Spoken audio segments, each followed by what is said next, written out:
మీ ప్రభుత్వం అనుభవజ్ఞుడైన నాయకులు శ్రీ నారా చంద్రబాబు నాయుడు గారు, గౌరవ ముఖ్యమంత్రి శ్రీ నారా చంద్రబాబు నాయుడు గారు, ఆయన ఆశీస్సులు, ఆయన సహకారం, ఆయన నిరంతర మద్దతు ఈ రోజున ఇక్కడ ఇంత అద్భుతమైన సభ జరుపుకోగలుగుతున్నామంటే గౌరవ ముఖ్యమంత్రి గారికి ప్రత్యేకించి రాజమండ్రి హృదయం నుంచి ఆయనకి నా కృతజ్ఞతలు తెలుపుకుంటా ఉన్నాను. అలాగే ఒక ఫంక్షన్ చేస్తున్నామంటే హోమ్ మినిస్టర్ అనిత గారికి కూడా నా హృదయపూర్వక ధన్యవాదాలు తెలియజేసుకుంటా ఉన్నాను. స్టేట్ డీజీపీ గారికి నా హృదయపూర్వక ధన్యవాదాలు. జిల్లా ఎస్పీ గారికి, జిల్లా అధికార యంత్రాంగానికి, జిల్లా కలెక్టర్ గారికి, ప్రతి ఒక్కరికి పేరు పేరున గత 2 రోజులుగా 4 రోజులుగా కష్టపడి మన పర్మిషన్స్ అన్నీ ఇచ్చి ఈ సభను విజయవంతం చేసే నేపథ్యంలో కష్టపడిన ప్రతి ఒక్క అధికారులందరికీ కూడా ప్రత్యేకించి ధన్యవాదాలు.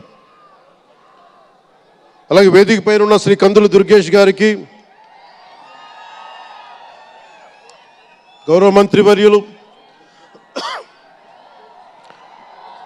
పిడుగు హరిప్రసాద్ గారు, ఎమ్మెల్సీ, మమ్మల్ని ఇన్ని రకాలుగా ఆయన, మీకు తెలుసు కదా గోరట్ల బుచ్చి చౌదరి గారి గురించి, ఆయన్ని పట్టు విడవరు ఆయన, మనం వదలాల్సిందే పట్టు.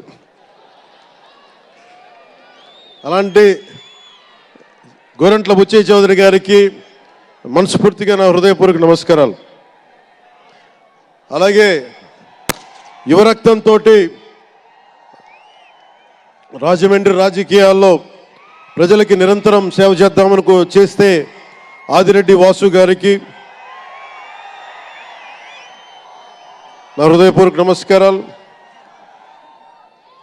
అలాగే నిరంతరం గత పాలనలో ఒత్తిళ్లు ఎదుర్కొని బలంగా నిలబడ్డ రాజనగరం ఎమ్మెల్యే శ్రీ బత్తుల బలరామకృష్ణ గారికి, అలాగే కె శ్రీనివాసరావు గారికి, గౌరవ ఎమ్మెల్యే, వారికి నా హృదయపూర్వక నమస్కారాలు. అలాగే Kakinada urban development authority chairman Shri Tummala Babu గారికి నా హృదయపూర్వక నమస్కారాలు.